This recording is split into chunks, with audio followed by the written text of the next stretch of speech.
The most common Angular interview question trips up developers who forget this one critical method. What method does HttpClient use to fetch data from an API? The answer is the GET method. HttpClient provides the GET method as the primary way to fetch data from REST APIs.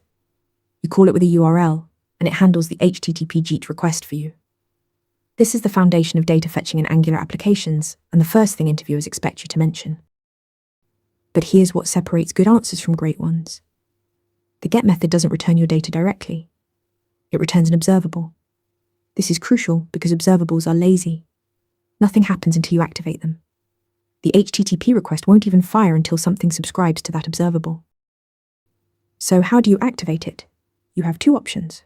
First, you can call subscribe on the observable and provide a callback function to handle the data.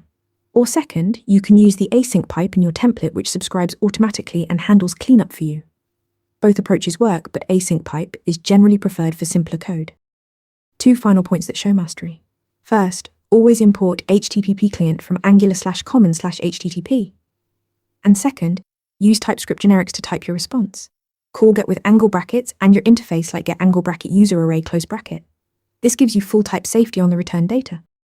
Remember, HttpClient.get returns an observable that you must subscribe to. Master this pattern and you'll handle API calls confidently in any Angular interview. Practice this today and you'll be ready. Want to nail questions like this in your next interview?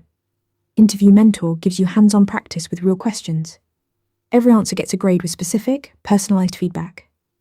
Track your progress across topics and difficulty levels.